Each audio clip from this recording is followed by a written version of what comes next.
Good afternoon, everybody. Thank you for coming by and joining us on another one of our PGA DFS First Look shows. This one is for the Genesis Invitational, and man, this could almost be like a major here this week. 8 of the world's top 10 are here to compete, all of the big names, and we're going to break down all of that for you, including a little bit of a review of last week. Going to check out some DFS lineups and see how my 150 Spieth and Cantlay lineups did. But before we get into all that, Jeff, I'm going to bring you in and tell me about your Daniel Berger week. Were you on him before the DJ withdrawal, after the DJ withdrawal, or none of the above? Well, first of all, I mean, I didn't have a chance to talk to you before the show about your results. So I'm kind of interested to see how this Spieth Cantlay thing worked out. Cause I know I was thinking about you a couple times, Batia was up there too. I'm like, man, Rouslin must be having like pretty big week here. Heart palpitations. That's what I definitely had. I'll tell you. Okay. So we'll get into that. It's good. It's going to be a surprise for me as well. I did not have any Daniel Berger. I thought it was a decent pivot to go down to guys like Zalatoris and stuff like that and go balance with Molinari. So, it was pretty much just like a lost week. I mean, whatever. I mean, I came close cashing a couple spots, but I didn't cash. So it was a lost week. Didn't have the Berger exposure. Did have like a day ticket that cashed a little bit for top 10 and stuff like that. So got a little bit back there. But other than that, it wasn't really that exciting a tournament for me. I obviously watched the Sunday and stuff like that. It was a good tournament, but for me, it was kind of, a meh week. Yeah, I mean, it certainly it can turn out that way at times. I liked the backdrop. We'll get into some trends, of course. Got a 3-time trend. But before we do that, thank you all for joining. Make sure you like and subscribe, of course. We're coming out with content and videos all the time, and the best way to get notified about that is to subscribe to our YouTube channel. And, of course, we're going to be giving away 30 Awesemo Plus weekly passes when we hit 30K on Twitter. So make sure you go tell your friends and your family to follow us on Twitter. We've got some good stuff. It's not just retweeting of our articles. We've got some great tweets put out by our team behind the glass. So they're a lot of fun. Go ahead and follow that account if you're already not. So what I wanted to talk to you about as we get into our topics here is trends. And, it's maybe a 2020 thing or 2021 thing where we put the Z on the end of stuff instead of the S. But in any case, the trend that we're going to talk about is 3 straight winners on the PGA Tour all missed the cut in their previous start. But I'd consider them all studs. So it's not like we've got Luke List missing a cut and coming back and winning the next week, right? I like Luke List. Luke, if you're watching, please don't take offense to that. But we do have 3 studs missing the cut, coming back and winning. What do we make of this trend? Do they just go back and get rest? Or do you think there's something more to make of it other than that? I think it's you made a good point. Like, they're studs, right? Like, these are good players. And, especially in Berger's, let's start with Berger. Berger wasn't in bad form before this. I mean, he looked good at the Sony. He just had like an off round at the Phoenix, and it probably just let him reset, getting a little bit of extra rest coming into a weaker field tournament. And sometimes just like that extra reset, Jason. When you're pushing through something. I know when I'm like working really hard, especially on writing. Sometimes if I just stop and take 12 hours and then come back to it, it's so much easier when I come back. And it feels like that's probably what happened with these guys. Pushing hard week after week. Okay, they hit a point. They get a little extra rest and reset. And voila, when you come back, you're like a maniac, right? I think that's kind of what happened with Berger, at least.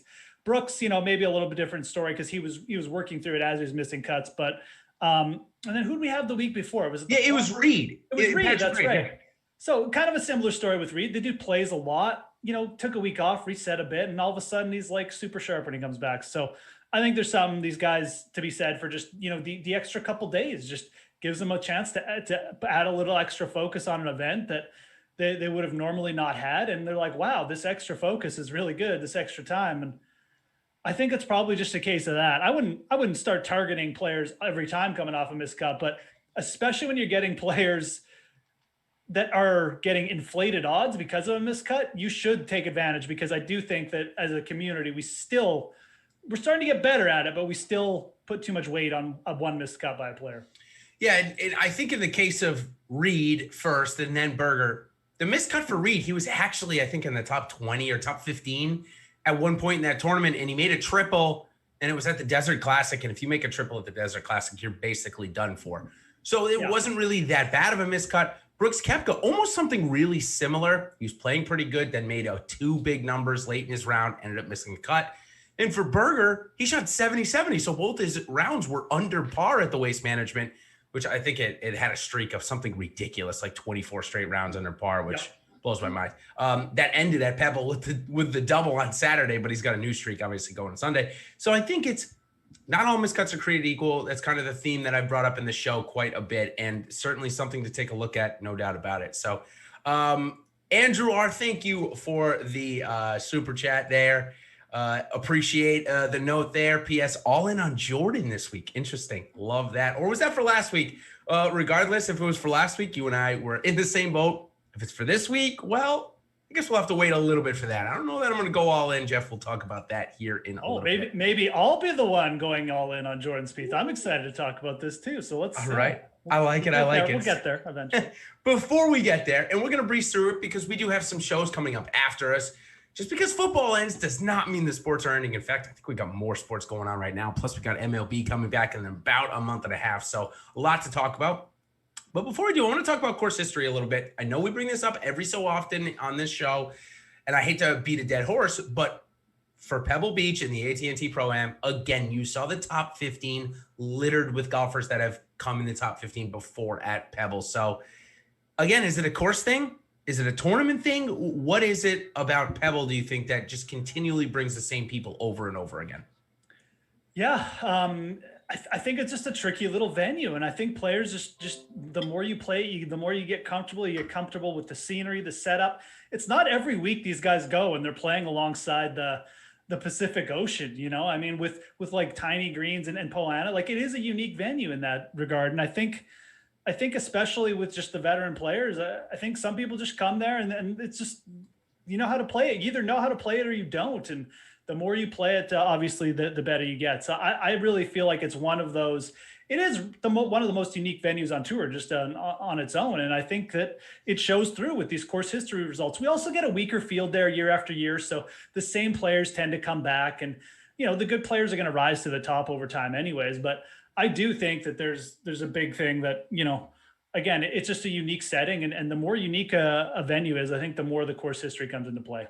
You saw Kevin Streelman, you saw Ches Reavie. Ches Reavie shot 11 under in his 3 rounds at Pebble. And it's a shorter venue too, right, Jason? Yep. So it's going to bring guys like that in, you know, I mean, it gives more players a chance like that. So certainly does. All right, let's go ahead right into our DFS review. But actually, before we do, I'm going to just direct you guys to our free content for the day. NHL and NBA player projections are free today. So if you are looking to get down on a little bit of action, I know that DK has come out with their like micro millions contest. So plenty of good price points to play at.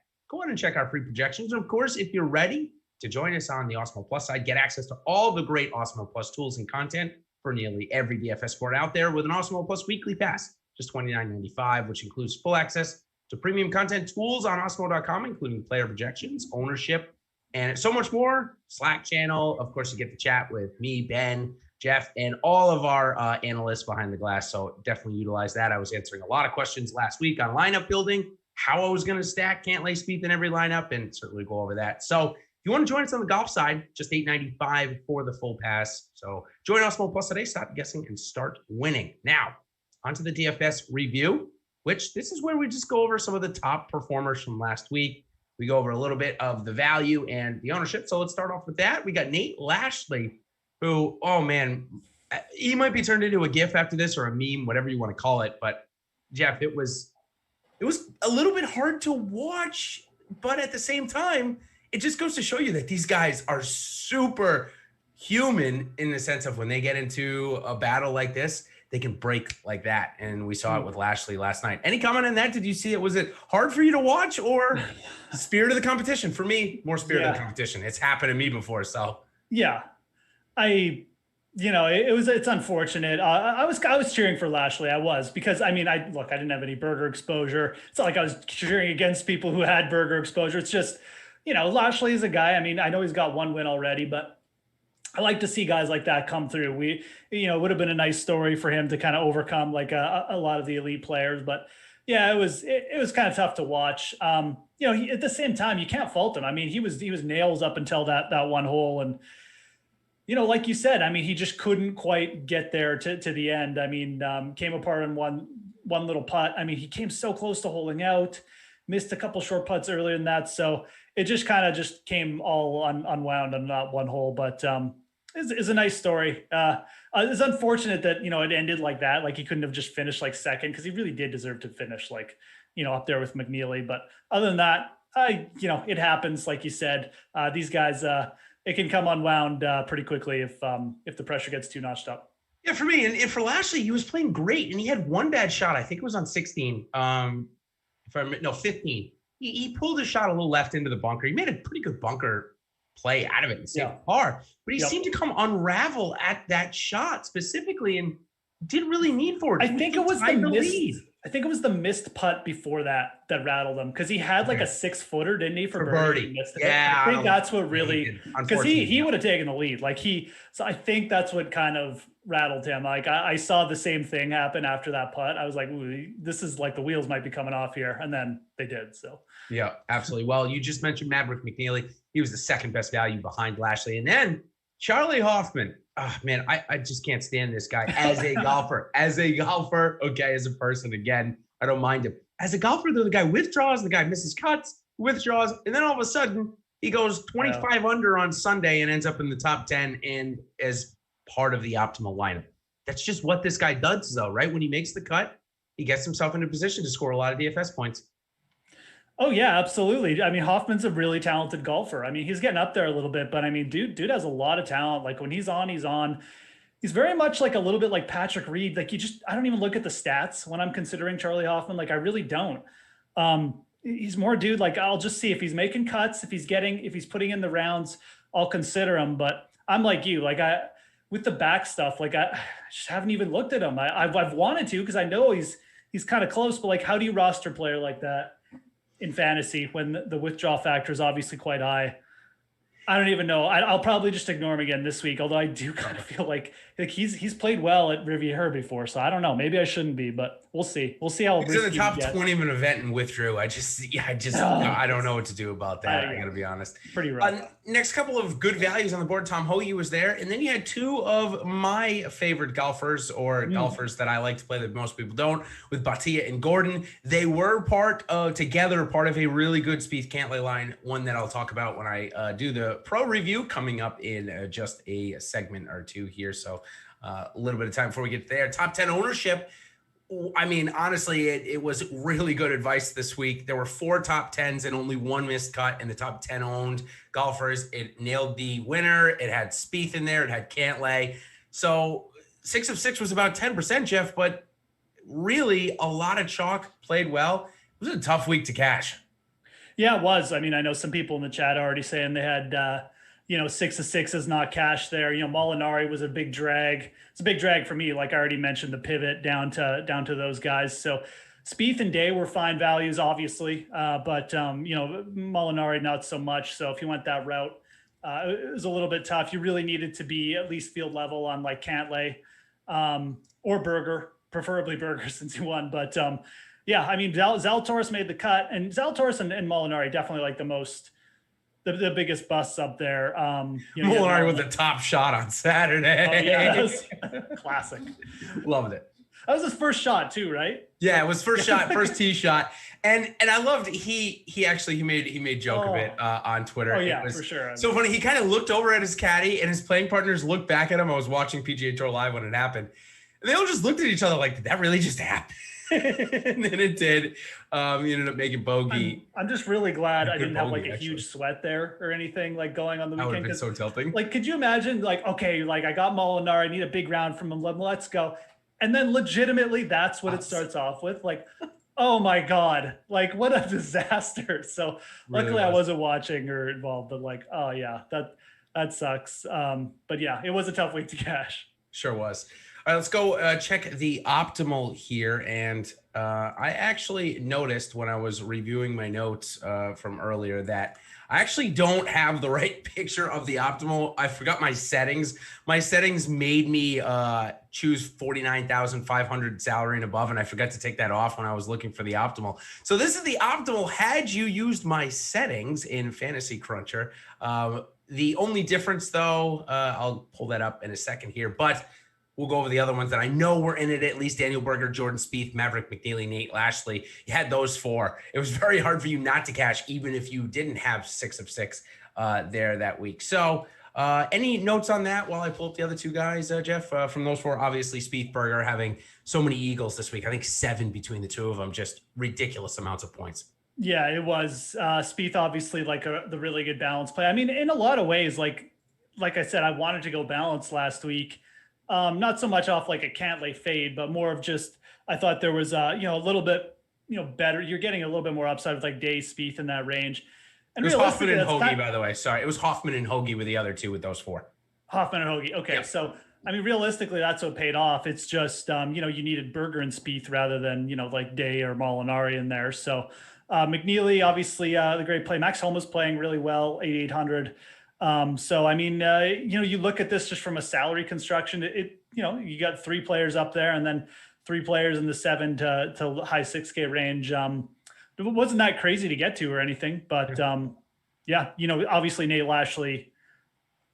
I don't know how you got to Nate Lashley. I guess he was playing a little bit better, so maybe I shouldn't say that, but not really a player that was on my radar last week. Well, interestingly enough, one of our MMEers that we follow was nailed the top GPP lineup last week, and it was incredibly 30 points short of this lineup that I showed you, which was not in the optimal. The optimal was actually 667.50. Top lineup was 621, so 10% below it, maybe just a little bit short of 10%. Something we don't normally see. Something we normally see is a lot closer. Optimal lineup had Jason Day, Cam Tringale, Ches Reavie with Hoffman, Lashley, and Berger. So obviously Hoffman, Lashley, Berger were very important, but interesting to see Ches Reavie. What a Sunday he had. We already mentioned 11 under. He was a big play for me this week. I just couldn't find him with them and much Berger. And I think that's a great transition, Jordan, behind the glass, as I kind of skip through here and we go to our pro review to start off. And since it's a lead-in, I'll start off with mine first. I chronicled all week that I would be playing 100% of Patrick Cantlay and Jordan Spieth in the $5 Drive the Green contest.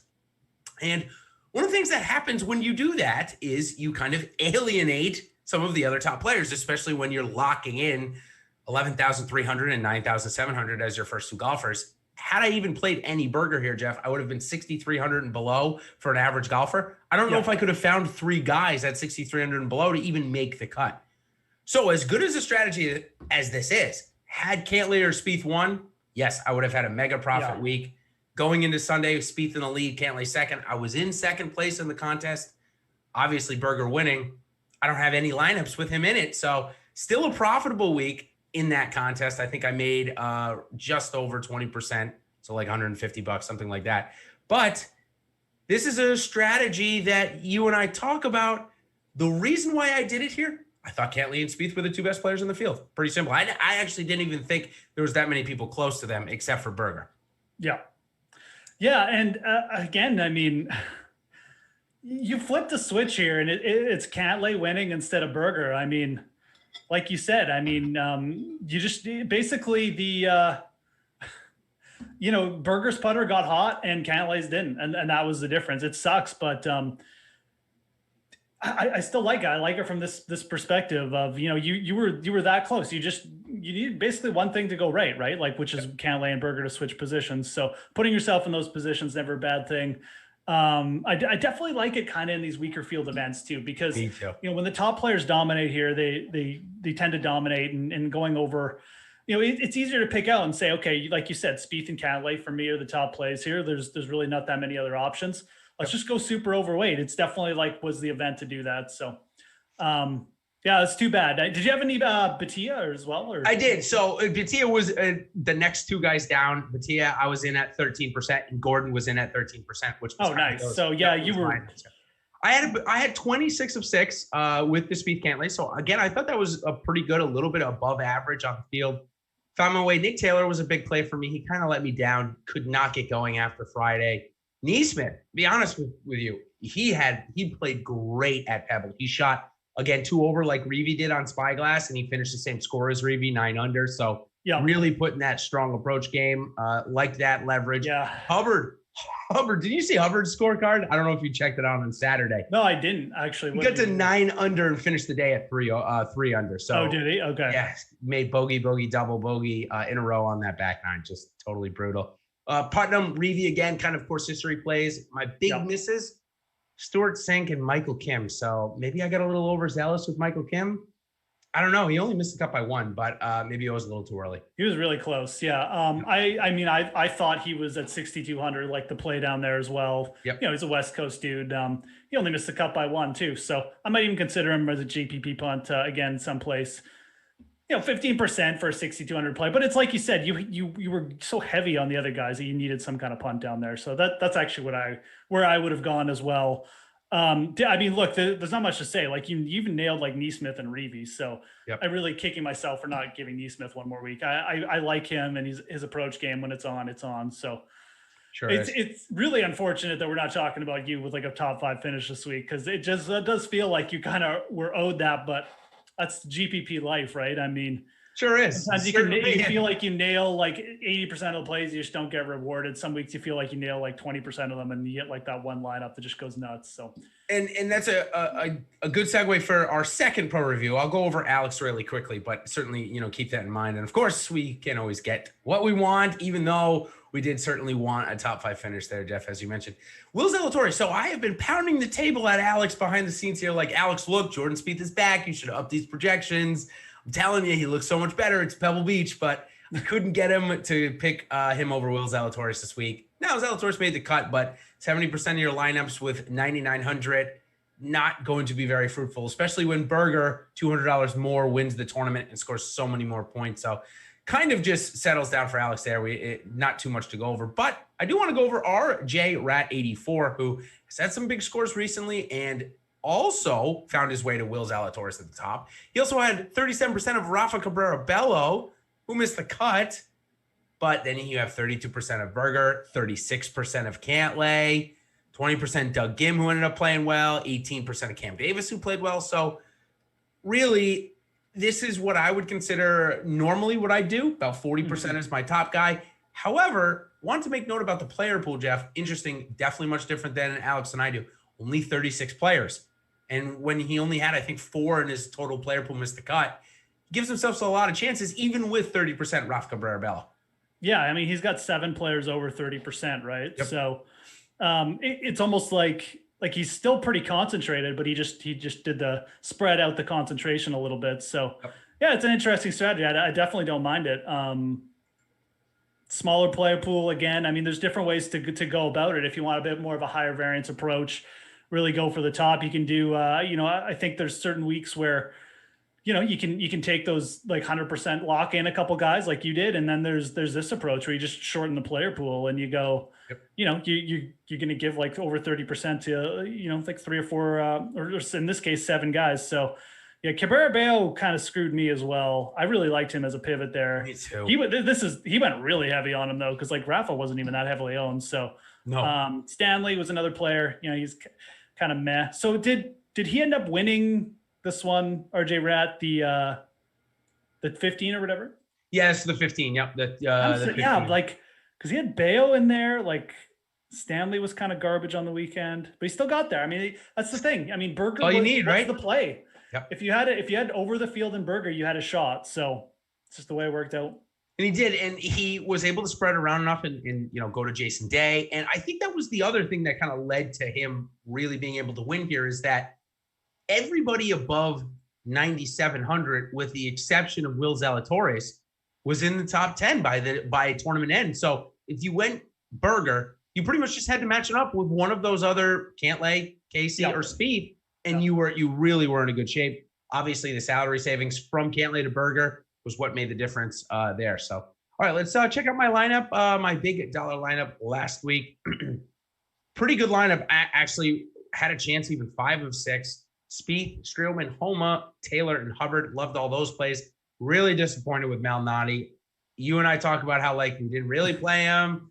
Should we play him? I finally played him, and he missed the cut. Of course he did, because that's what happens. I cannot get this guy right.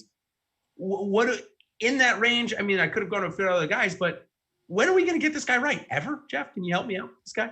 I don't know. It looked like such a good setup. Like Pebble, he finished high here last year. You know, it's not that big an off the tee game, approaches and putting. It's what he does.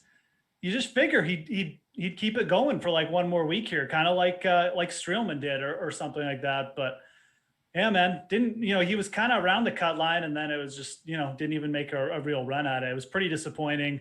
I had a couple guys like that. Like I said, Rafa hovering around the cut line and then just bombed. So frustrating week for me. I definitely feel your pain. Good on you getting to Homa, playing the Streelman. Streelman is just like a must play here every year. It's just like, it doesn't even like 9,800. You should probably play him. And then Hubbard, I kind of liked Hubbard as well. So, yeah, I thought that was like, I know he kind of bombed on the weekend or whatever, but still pretty decent value. So, yeah, I don't know what to say about Malnati. Frustrating. No, let me ask you another question, because psychologically, I have trouble with this. And I know that, like when my mom and dad play their like 10 cent and 25 cent lineups, they have to fill out all salary cap, right? They have to. They can't leave salary there because It's like, oh man, no, it's there. I have to use it all. Well, in my case, I was definitely had Reeve over Malnati in my projections, but I went with Malnati over Reeve because I would have had 300 salary left over. What do you do in that scenario? Do you have to use it up? How do you get around not using it up if you don't? Yeah, it just depends on the week.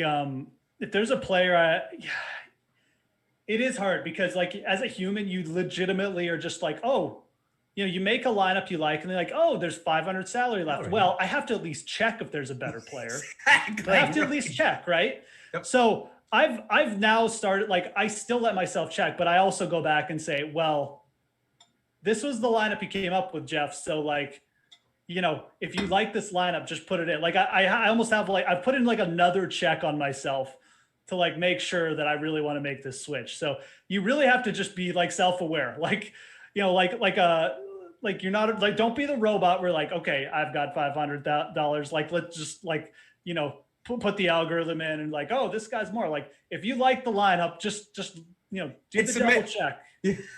Just put the safeguard in check, because it is tough, man. Like I always have to go back and like and check if there's some kind of improvement I can make. But at the same time, like if I like a guy and I thought he was undervalued and it leaves me 500 salary, it's okay to just leave it. Like it really is. So I've gotten a little bit better in that regard lately, but it's still something like, especially for like single and 3-man lineups where, maybe you're not using a lineup builder as much or something like that. Then it can definitely get in your head.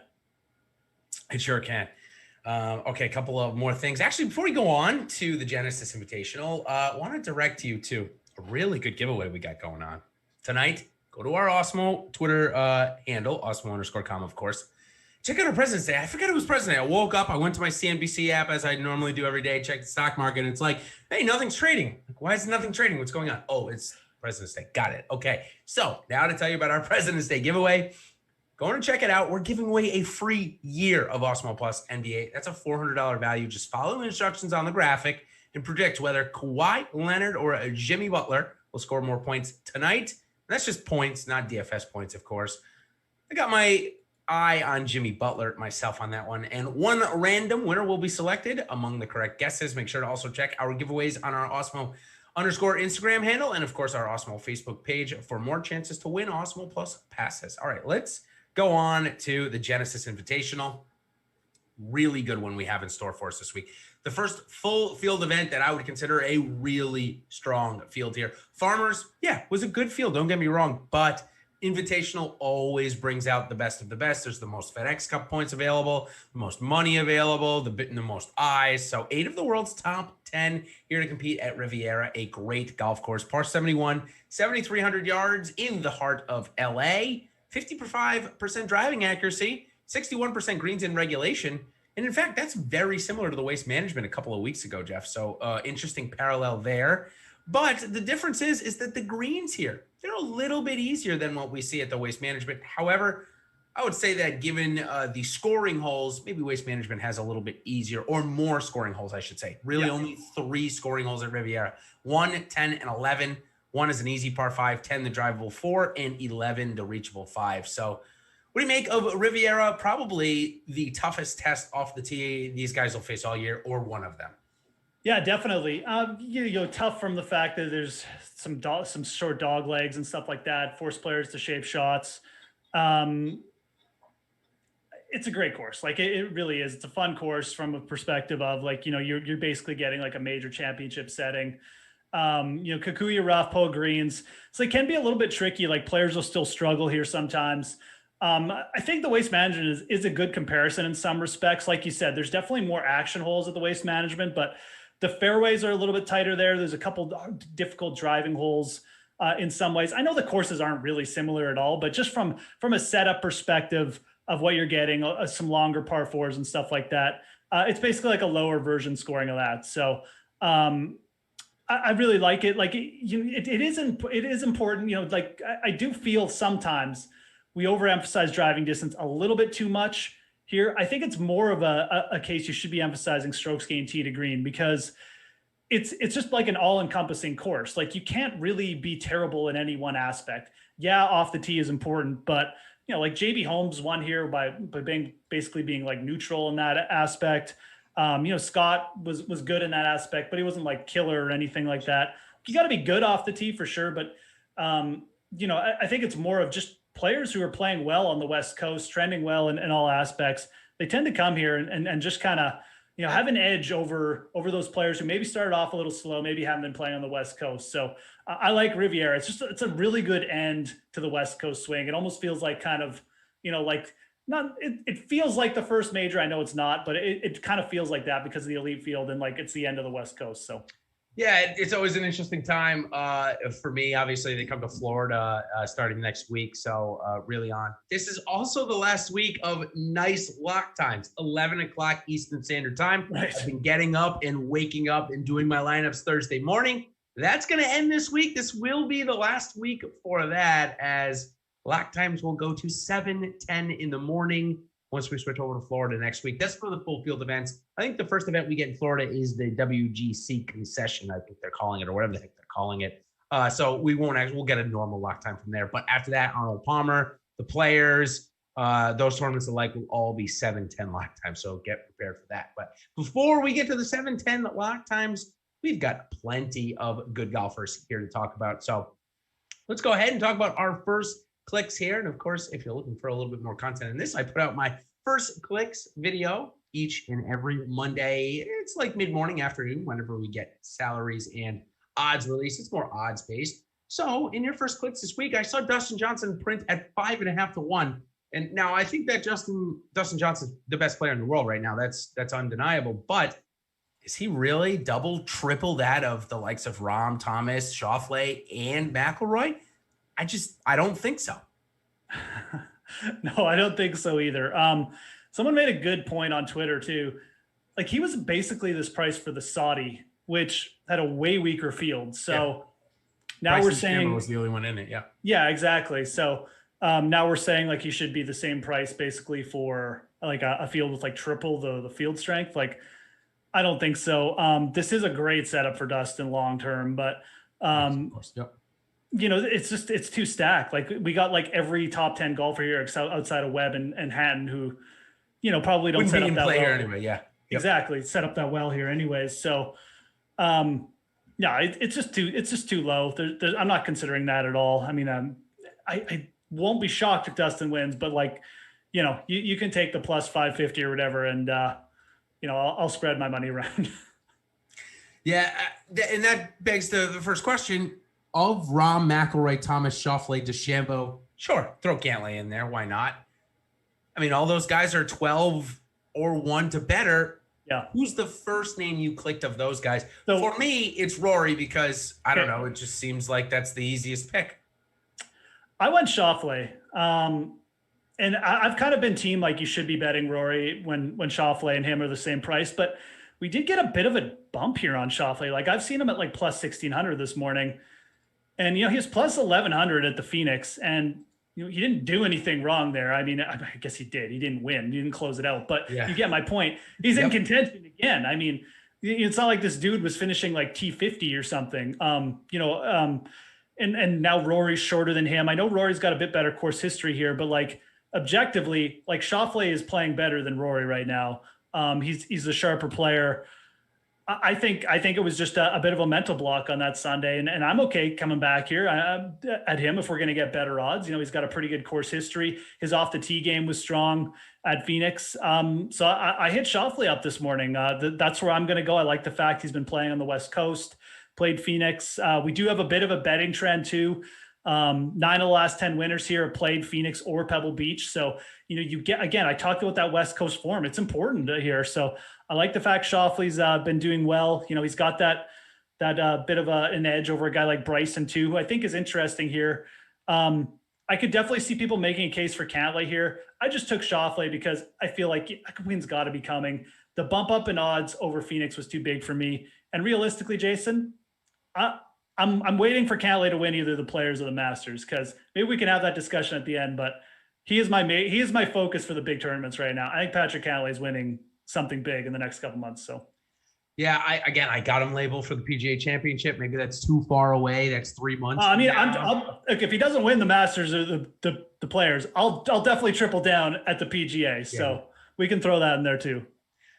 The thing about Schauffele is I think that this golf course, more than any that we've played recently, and maybe that's why he's only come 23, 15, and 9 here, is that I think it really has an off the tee factor. In of those, Rahm, McIlroy, Thomas, DeChambeau, I'm not even factoring in DJ, but you could throw DJ in there as well. I think his off the tee game is the worst out of them all. I think that Justin Thomas has the most variable to it, meaning downside to it. But I think that overall, I think Schauffele's off the tee game is worse than the rest of those guys, which makes me go to somebody like Rory in this instance.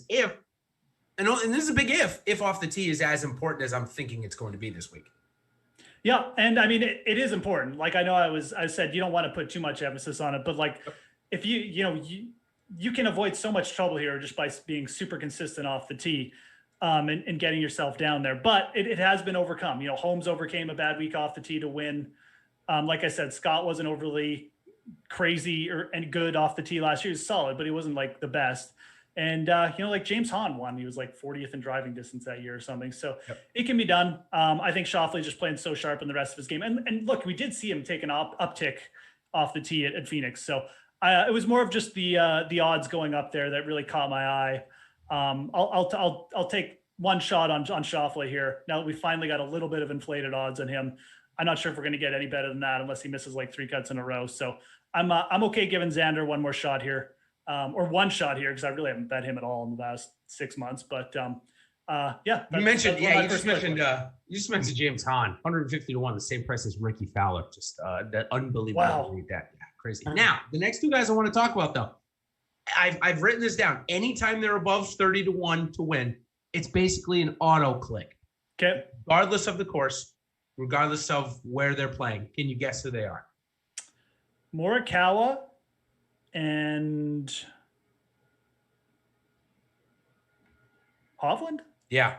Maybe I shouldn't say Hovland, but I think he's shown us in the last couple of months. He definitely has that winning upside. But Morikawa, the last time we saw him at 33 to 1 odds or something like it was PGA Championship in San Francisco where he won, just seems like an auto bet. It seems like great value. It looks like he comes to play in these events where the best players are. So I loved adding him into my card as the second guy behind, say, a Rory or a Rahm, whoever you want to bet up there. I feel like you're getting great value out of those 2 golfers. I mean, you've got a ton of win equity based off of the last year just with those 2 guys. Yeah, look. They weren't. I'm probably not going to bet either of those guys this week, but I fully recognize, like, just playing that strategy, it's probably sharper than what I'm going to be doing. I'm going to play more of the course history and trends this week and go up to guys a little bit bigger in odds. But I do recognize, like, I did consider that. I'm like, probably just click like Morikawa or at least one of these guys. I'm going to play the trends, like I said. I'm going to take Spieth here. I get the off the tee game. I get it. Like, I really do. His odds are bigger than last week though. He's plus 3,500. Riviera has rewarded people who've played like Pebble and Waste Management though. Like it's just a trend. And I think Spieth he's there. Like, I really do. His off the tee game looked confident last week. I don't think he has to go crazy to do well here. He likes the venue. He's finished top 10 here 3 times. Just about made a playoff in 2015, top 10 a couple of years ago.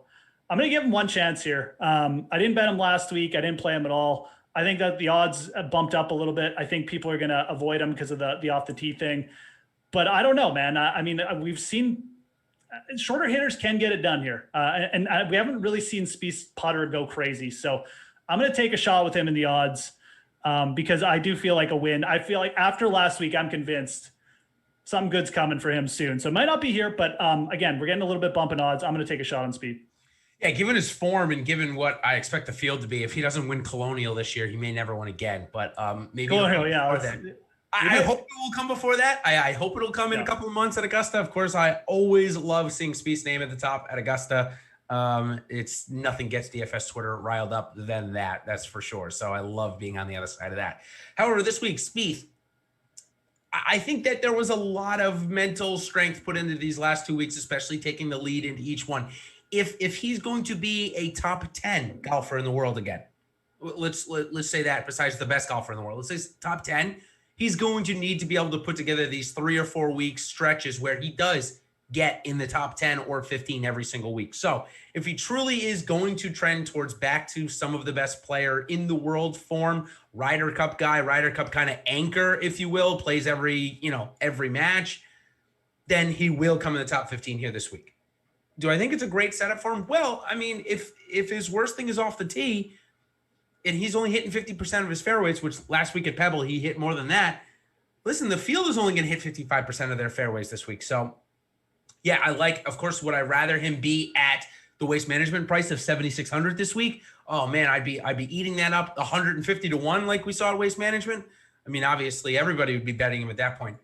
I do think maybe at 40 to 1, I don't know if he's ready to go out and beat all the best players in the world again. I don't know if I'm ready for that. Does that mean I'll have exposure on DFS? Yeah, we'll talk about that in a minute. But betting odds 40 to 1, I'm a little bit nervous there. I can't believe he's already in front of guys like Hideki Matsuyama, Joaquin Niemann, Scotty Scheffler. I mean, nobody wanted to pick Spieth over these guys 2 weeks ago, and all of a sudden it's flipped. I'm fine with it. It's just I hope it leads to lower ownership, I guess, on the DFS side. Yeah, and I do understand the arguments, but and those guys you mentioned though, again, we haven't even seen Spieth putt well. Like, it's been so long since he got into his Sunday final group, and I agree, there is a little risk of burnout. I think this week is either going to be he gets over the hump, or we see a little bit of burnout, and he kind of dips back down, and then I think he'll get it together this year at some point, but I think we could see we could see the blow off the top blow off the top week, I should say. Yeah. And again, now that he's bumped back up to 40 to 1, I'm inclined to give him one more chance here. I really am. So I definitely understand the argument against him. I was very tempted to take Scheffler in this range too. I still might. Again, we're talking about first clicks here. Hideki also going to be on the radar. I think I'm going to probably get a piece of him just because of the course history. But I had to get a piece of Spieth just to see. I got to get some exposure. I couldn't. I felt so dumb playing Molinari over him last week that I just didn't want to go through that once more. So I had to click him early. Now, a guy that I'm going to assume auto clicked at 80 to 1, regardless of the form. Now, we did see a bounce back at the Waste Management, but it's Matthew Wolff. You and I talk about this guy's ability to score. Now at 80 to 1, I think I would rather bet him at 81 than play him at 8,100 on DraftKings. Yeah, man. It is interesting. Like we're getting up there to a little bit absurd prices. I'll definitely be taking a piece. I haven't touched it yet, but I'll just for an each way, purpose, I'll get a piece of it. I mean, if Matthew Wolff even just has one good round, he's probably going to get in the top 10 because that's how hot he can get with his irons, right? And stuff like that. So, I'm not convinced that, Riviera is necessarily the place he's going to put it together because it's such a tough venue. And again, if you haven't done a little bit on the West Coast, it's typically not one of those spots where it's just like, oh yeah, he comes out of nowhere. But it's Matthew Wolff at 70 to 1 or 80 to 1, whatever you're getting him at. It's a ridiculous price. You just take a little piece and just get some peace of mind kind of thing, right? Because, we're talking about like one of the best players in the world. He just started off a little slow, injury issue, whatever. Again, it's just a peace of mind thing. I'll yeah, absolutely. Yeah. one bad tournament where he still made the cut. Granted, he didn't play good, but Zalatoris goes from basically top 3 odds to win to 90-1. I know, that was the other one I really looked at this morning too. I mean, if you believe in this guy's long-term talent and you bet him last week, you have to bet him again this week. Yeah. Yeah, Zalatoris, and I'll say this. I know maybe the chat is a little bit down on Molinari here, but like Molinari was like plus 2,800 last week too. He still made the cut. Like Zalatoris and Molinari made the cut last week. Yeah. It's not like, they were out of it, but it's a little bit cool weekend. If you're a pro and it's a little bit bad weather and you're like 10 shots back going into the weekend, you're not going to play your best golf because mentally you're done. So I don't fault both of those guys. I hit up Molinari this morning. All the arguments that I give for Spieth, very similar to Molinari. Yeah. I know he doesn't have the good course history, but when you're factoring in course history here too, like take into account Molinari has never started his season this early on the PGA. Now he lives on the West Coast. He's never come into Riviera playing Amex, Farmers, Pebble. Never before. So this is new.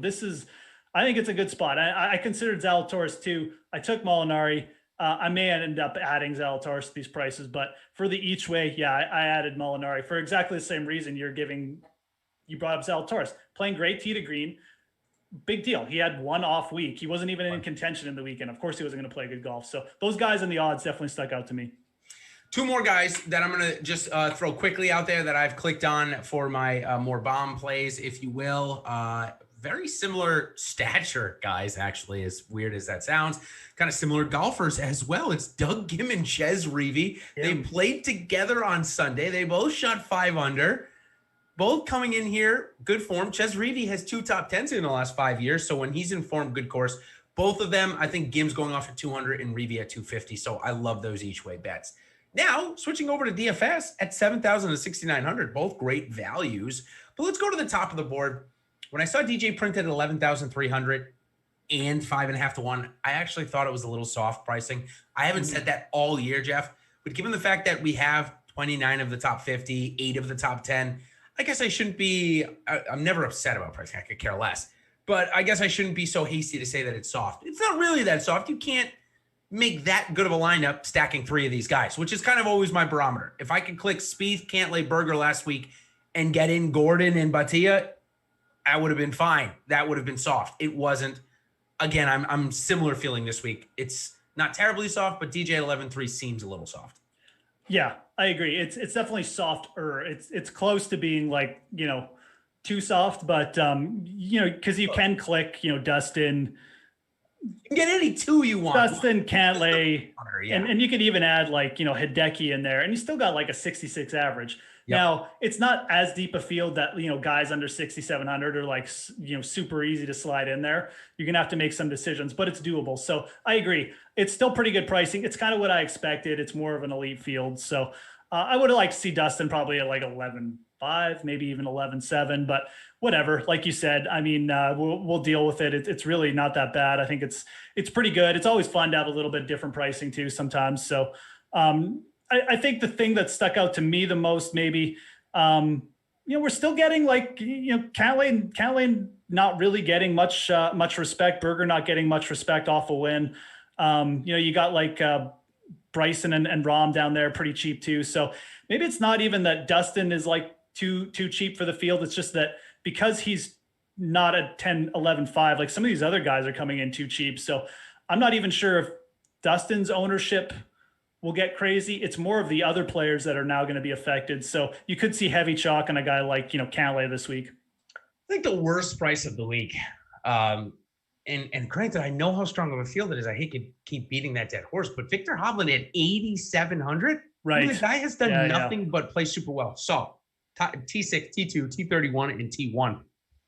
I mean, that's pretty incredible. And even at the T31 at the Century Tournament of Champions, he shot 76 on Sunday. So you can basically just throw out the fact that he came T31. It was better than that. Yeah. I mean, Hideki finished like, 55th in a field of 42 people that week. It doesn't matter. Like, So with that being said, let's say his ownership's going to get to 25%. Does that make you want to fade him? I mean, this guy is playing great golf at a great price. What do we do in that scenario? I think with the elite field, you do fade him, quite frankly. And he is a great value. You know, one of the first things I do for DraftKings on Monday mornings is just kind of compare the field to the odds. And, you know, Hovland had like one of the biggest discrepancies between his outright odds via the player he's priced around grouped with, right? So he stuck out as a big value.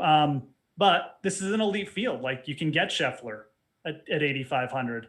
Zalatoris at 8,300. Like these are quality players. These aren't like, we're not taking a step down really. I know Hovland's good, but like, you know, Neiman, you know, these are really quality players. So for me, it is more of a pivot spot off these guys. Like I said, it might even be a pivot spot off of Cantlay if he gets up there, as much as I really like the way Cantlay's playing right now. Oh my God. It's like incredible. I said, I just to get on, I smashed Cantlay. I found a book that was offering him at 33-1 for the Masters. And I smashed it. So I'm gonna double down at the players, but I really feel like the way Patrick Cantlay is playing right now is something big is coming. I almost hope he takes a step back here this week and just puts in like a T20 so he can cool off a little bit and he goes a little bit under the radar coming into the players. But again, I think these guys up top, if they're going to get a little chalky because we have so many good players in play, a little bit more of a fade spot for sure.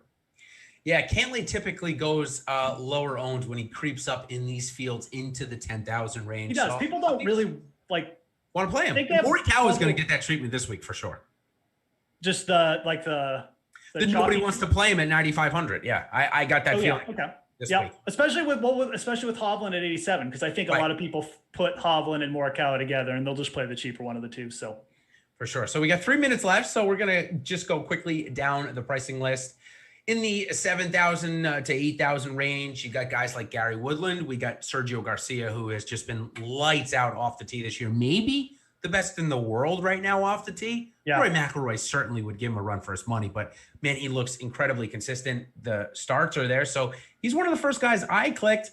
I think Matt Fitzpatrick will be popular, but I'll just gladly keep fading him. I know 7,600 is a good range for him, maybe he priced in, but I hope he goes popular. I don't think it's a great spot for him. Then you get golfers like Cam Davis coming in here really hot and looks like he's really found himself on the PGA Tour. So Cam Davis, 7,500, and Sergio Garcia, 7,700 are my two guys here in this range. Yeah. Only thing I'm a little bit worried about Sergio is coming in overseas, but like, you know, I'm not going to not play him because of that. He's got, like you said, I think he's undervalued there at 7,700. He's a great play. I will take a shot with Molinari over Fitzpatrick this week too. Molinari definitely, you know, like GPP, boom or bust. I know the course history is bad, but it's just a different circumstance. I'll give him one more week and see if he's really is back. Love Cam Davis this week too. I could see Cam Davis as like possible dark horse winner. I might even bet him at around a plus 1,000 or plus 10,000 or whatever. So I'm kind of with you in this range. You know, I'll probably play my guy Henley a little bit. The setup isn't that great for him, but you know, I would put Sergio probably at the top of my list here too. Molinari be my pivot because I don't think he'll be high owned at all. Like Davis down there. Sam Burns, I think, is a solid play down there if we're going lower. Yep. And I got some GPP plays, but like no one else like super on top of my mind after that. Yeah, below 7,000, those would be our GPP plays, unless you're got a couple of above. One obviously named Doug Gim, I just mentioned. Matthew Neesmith is there as well. And then listen, I'm gonna click it every time. 6,900 Cameron Champ. I'm not gonna have a ton, but I will have some. Who are your flyers early on here this week? Yeah, no, Cameron Champ. I know it's. You got to bring him up. I mean, when he's this cheap, you really do. He's just if he scores for you and he makes the cut and makes the weekend, that's all. Just making the cut at this price. Yeah, it's such a good DFS value because he's probably going to throw an eagle or two in there. So, Gim though for me would be the play this week. A little bit like for a cash game play, probably. Definitely don't mind staying on him. I'm going to throw out a GPP play. Brandon Grace. Yeah, looked strong on the greens. Yeah, looked strong on the greens last week. Has played well on the West Coast before. Made a couple cuts here at Riviera. He's playing a little bit better. I don't mind him as a GPP pivot down here. And there's, you know, other than Gim and Champ, you know, there's again, not too many players sticking out a ton for me. You know, got Doc Redmond down there still gaining a lot of strokes, you know, on his approaches and stuff like that. So maybe you could take a shot with him. But other than that, you know, Grace is the guy I think I might take a shot with down there this week. Got it. I like the call. Well, listen, we go to Florida after this week. I'm excited about that. Maybe I'll get out to one of these events. I don't know if the PGA Tour will let me in, but I'm certainly going to try. But stay tuned for the NHL strategy show coming up after this. We've got Jake Harry and Terry McBride on the mics. So stay tuned for that. And thank you guys all for joining. Make sure you give us a like on the way out. And we will be back next week, the PGA DFS First Look Show. I believe, like I said, it's the WGC concession. So till then, everybody, we'll see you then.